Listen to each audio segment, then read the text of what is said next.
Zakaria pasal 11 ayat 1 sampai pasal 14 ayat 21. Bukalah pintu-pintumu, hai Libanon, supaya api dapat memakan pohon-pohon arasmu. Merataplah, hai pohon sanobar, sebab sudah rebah pohon aras dan sudah dirusakkan pohon-pohon yang hebat. Merataplah, hai pohon-pohon tarbantin Basan, sebab telah rata hutan yang lebat itu. Dengar, para gembala meratap, sebab kemegahan mereka sudah dirusakkan. Dengar, singa-singa mengaum, sebab sudah dirusakkan kebanggaan sungai Yordan. Beginilah firman Tuhan Allahku kepadaku. Gembalakanlah domba-domba sembelihan itu. Orang-orang yang membelinya menyembelihnya dengan tidak merasa bersalah, dan orang-orang yang menjualnya berkata, "Terpujilah Tuhan, aku telah menjadi kaya," dan orang-orang yang mengembalakannya tidak mengasihaninya, sebab aku tidak lagi akan mengasihani penduduk bumi. Demikianlah firman Tuhan. Melainkan sesungguhnya aku akan menyerahkan manusia masing-masing ke dalam tangan gembalanya dan ke dalam tangan rajanya. Mereka ini akan menghancurkan bumi, dan aku tidak akan melepaskan seorang pun dari tangan mereka. Maka aku mengembalakan domba-domba sembelihan itu untuk pedagang-pedagang domba. Aku mengambil 2 tongkat, yang satu kusebutkan kemurahan, dan yang lain kusebutkan ikatan. Lalu aku mengembalakan domba-domba itu. Dalam 1 bulan aku melenyapkan ketiga gembala itu. Kemudian aku tidak dapat menahan hati lagi terhadap domba-domba itu, dan mereka pun merasa muak terhadap aku. Lalu aku berkata, "Aku tidak mau lagi mengembalakan kamu. Yang hendak mati, biarlah mati. Yang hendak lenyap, biarlah lenyap. Dan yang masih tinggal itu, biarlah masing-masing memakan daging temannya." Aku mengambil tongkatku kemurahan, lalu mematahkannya untuk membatalkan perjanjian yang telah kuikat dengan segala bangsa. Jadi dibatalkanlah perjanjian pada hari itu. Maka tahulah pedagang-pedagang domba yang sedang mengamat-amati aku bahwa itu adalah firman Tuhan. Lalu aku berkata kepada mereka, "Jika itu kamu anggap baik, berikanlah upahku, dan jika tidak, biarkanlah." Maka mereka membayar upahku dengan menimbang 30 uang perak. Tetapi berfirmanlah Tuhan kepadaku, "Serahkanlah itu kepada penuang logam, nilai tinggi yang ditaksir mereka bagiku." Lalu aku mengambil ke-30 uang perak itu dan menyerahkannya kepada penuang logam di rumah Tuhan. Kemudian aku mematahkan tongkat yang kedua, yaitu ikatan, untuk meniadakan persaudaraan antara Yehuda dan Israel. Sesudah itu berfirmanlah Tuhan kepadaku, "Ambillah sekali lagi perkakas seorang gembala yang pandiri, sebab sesungguhnya aku akan membangkitkan di negeri ini seorang gembala yang tidak mengindahkan yang lenyap, yang tidak mencari yang hilang, yang tidak menyembuhkan yang luka, yang tidak memelihara yang sehat, melainkan memakan daging dari yang gemuk dan mencabut kuku mereka. Celakalah gembalaku yang pandir, yang meninggalkan domba-domba. Biarlah pedang menimpa lengannya dan menimpa mata kanannya. Biarlah lengannya kering sekering-keringnya, dan mata kanannya menjadi pudar sepudar-pudarnya." Ucapan ilahi. Firman Tuhan tentang Israel. Demikianlah firman Tuhan yang membentangkan langit dan yang meletakkan dasar bumi dan yang menciptakan roh dalam diri manusia. "Sesungguhnya aku membuat Yerusalem menjadi pasu yang menyebabkan segala bangsa di sekeliling menjadi pening. Juga Yehuda akan mengalami kesusahan ketika Yerusalem dikepung. Maka pada waktu itu aku akan membuat Yerusalem menjadi batu untuk diangkat bagi segala bangsa. Siapa yang mengangkatnya pastilah mendapat luka parah. Segala bangsa di bumi akan berkumpul melawannya. Pada waktu itu, demikianlah firman Tuhan, aku akan membuat segala kuda menjadi bingung, penunggangnya menjadi gila. Atas kaum Yehuda, aku akan membuka mataku, tetapi segala kuda bangsa akan kubuat menjadi buta. Sesudah itu, kaum-kaum di Yehuda akan berkata dalam hatinya, penduduk Yerusalem mempunyai kekuatan oleh karena Tuhan semesta alam, Allah mereka. Pada waktu itu aku akan membuat kaum-kaum di Yehuda seperti anglo berapi di tengah-tengah timbunan kayu dan seperti sulu berapi di tengah-tengah timbunan bulir gandum. Api keduanya akan menjilat ke kanan dan ke kiri segala bangsa di sekeliling. Tetapi Yerusalem selanjutnya akan tetap tinggal di tempatnya yang dahulu. Tuhan akan pertama-tama memberi kemenangan kepada kemah-kemah Yehuda, supaya keluarga Daud dan penduduk Yerusalem jangan terlalu bermegah-megah terhadap Yehuda. Pada waktu itu Tuhan akan melindungi penduduk Yerusalem, dan orang yang tersandung di antara mereka pada waktu itu akan menjadi seperti Daud, dan keluarga Daud akan menjadi seperti Allah, seperti malaikat Tuhan yang mengepalai mereka. Maka pada waktu itu aku berikhtiar untuk memunahkan segala bangsa yang menyerang Yerusalem. Aku akan mencurahkan roh pengasihan dan roh permohonan atas keluarga Daud dan atas penduduk Yerusalem, dan mereka akan memandang kepada Dia yang telah mereka tikam dan akan meratapi Dia seperti orang meratapi anak tunggal, dan akan menangisi Dia dengan pedih seperti orang menangisi anak sulung. Pada waktu itu ratapan di Yerusalem akan sama besarnya dengan ratapan atas Hadad Rimon di lembah Megido.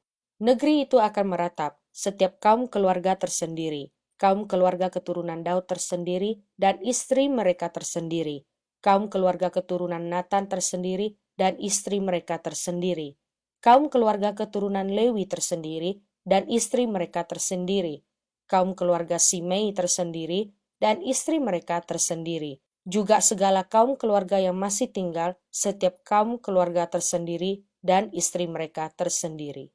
Pada waktu itu akan terbuka suatu sumber bagi keluarga Daud dan bagi penduduk Yerusalem untuk membasuh dosa dan kecemaran. Maka pada waktu itu demikianlah firman Tuhan semesta alam. Aku akan melenyapkan nama-nama berhala dari negeri itu sehingga orang tidak menyebutnya lagi. Juga para nabi dan roh najis akan kusingkirkan dari negeri itu. Dan apabila seseorang masih tampil sebagai nabi, maka ayahnya dan ibunya yang telah memperanakkan dia akan berkata kepadanya, "Janganlah engkau hidup lagi, sebab yang kau katakan demi nama Tuhan itu adalah dusta." Lalu ayahnya dan ibunya yang telah memperanakkan dia akan menikam dia pada waktu ia bernubuat. Pada waktu itu para nabi masing-masing akan mendapat malu oleh karena penglihatannya sebagai nabi, dan tidak ada lagi dari mereka yang mengenakan jubah berbulu untuk berbohong. Tetapi masing-masing akan berkata, "Aku ini bukan seorang nabi, melainkan seorang pengusaha tanah, sebab tanah adalah harta kepunyaanku sejak kecil." Dan apabila ada orang bertanya kepadanya, "Bekas luka apakah yang ada pada badanmu ini?" Lalu ia akan menjawab, "Itulah luka yang kudapat di rumah sahabat-sahabatku. Hai pedang, bangkitlah terhadap gembalaku, terhadap orang yang paling karib kepadaku." Demikianlah firman Tuhan semesta alam. "Bunuhlah gembala, sehingga domba-domba tercerai-berai. Aku akan mengenakan tanganku terhadap yang lemah." Maka di seluruh negeri, demikianlah firman Tuhan, 2/3 daripadanya akan dilenyapkan, mati binasa, tetapi 1/3 daripadanya akan tinggal hidup. Aku akan menaruh yang 1/3 itu dalam api, dan akan memurnikan mereka seperti orang memurnikan perak. Aku akan menguji mereka, seperti orang menguji emas. Mereka akan memanggil namaku, dan aku akan menjawab mereka. Aku akan berkata, mereka adalah umatku, dan mereka akan menjawab, Tuhan adalah Allahku. Sesungguhnya akan datang hari yang ditetapkan Tuhan, maka jarahan yang dirampas daripadamu akan dibagi-bagi di tengah-tengahmu. Aku akan mengumpulkan segala bangsa untuk memerangi Yerusalem. Kota itu akan direbut, rumah-rumah akan dirampoki, dan perempuan-perempuan akan ditiduri. Setengah dari penduduk kota itu harus pergi ke dalam pembuangan, tetapi selebihnya dari bangsa itu tidak akan dilenyapkan dari kota itu. Kemudian Tuhan akan maju berperang melawan bangsa-bangsa itu seperti ia berperang pada hari pertempuran. Pada waktu itu kakinya akan berjejak di Bukit Zaitun yang terletak di depan Yerusalem di sebelah timur. Bukit Zaitun itu akan terbelah dua dari timur ke barat, sehingga terjadi suatu lembah yang sangat besar. Setengah dari bukit itu akan bergeser ke utara dan setengah lagi ke selatan. Maka tertutuplah lembah gunung-gunungku, sebab lembah gunung itu akan menyentuh sisinya, dan kamu akan melarikan diri seperti kamu pernah melarikan diri oleh karena gempa bumi pada zaman Uzia, Raja Yehuda. Lalu Tuhan Allahku akan datang dan semua orang kudus bersama-sama dia. Maka pada waktu itu tidak akan ada lagi udara dingin atau keadaan beku. Tetapi akan ada satu hari itu diketahui oleh Tuhan, dengan tidak ada pergantian siang dan malam pun menjadi siang. Pada waktu itu akan mengalir air kehidupan dari Yerusalem, setengahnya mengalir ke laut timur dan setengah lagi mengalir ke laut barat. Hal itu akan terus berlangsung dalam musim panas dan dalam musim dingin. Maka Tuhan akan menjadi raja atas seluruh bumi. Pada waktu itu Tuhan adalah satu-satunya dan namanya satu-satunya. Seluruh negeri ini akan berubah menjadi seperti Araba Yordan, dari Geba sampai ke Rimon di sebelah selatan Yerusalem.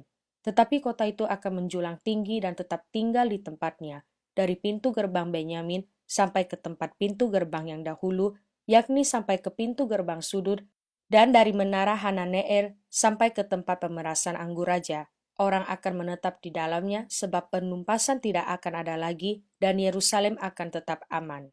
Inilah tulah yang akan ditimpakan Tuhan kepada segala bangsa yang memerangi Yerusalem. Daging mereka akan menjadi busuk, sementara mereka masih berdiri. Mata mereka akan menjadi busuk dalam lekuknya, dan lidah mereka akan menjadi busuk dalam mulut mereka.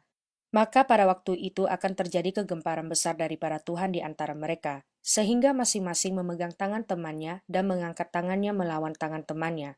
Juga Yehuda akan berperang melawan Yerusalem itu, dan dikumpulkanlah harta benda segala bangsa di sekeliling, yaitu emas, perak, dan pakaian dalam jumlah yang sangat besar.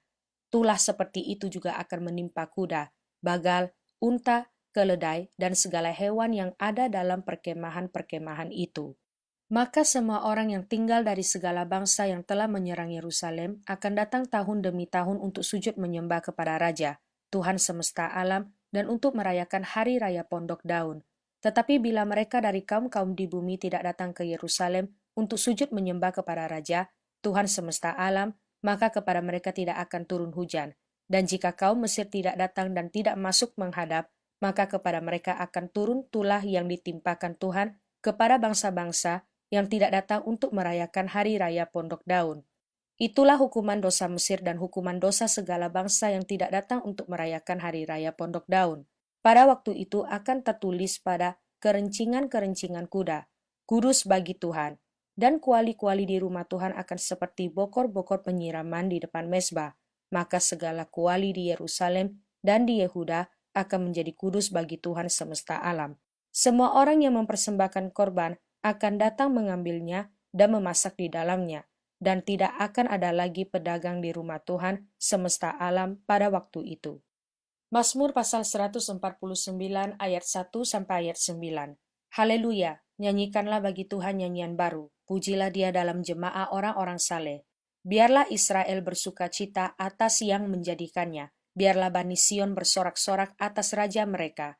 Biarlah mereka memuji-muji namanya dengan tari-tarian. Biarlah mereka bermazmur kepadanya dengan rebana dan kecapi, sebab Tuhan berkenan kepada umatnya. Ia memahkotai orang-orang yang rendah hati dengan keselamatan. Biarlah orang-orang saleh beria-ria dalam kemuliaan. Biarlah mereka bersorak-sorai di atas tempat tidur mereka.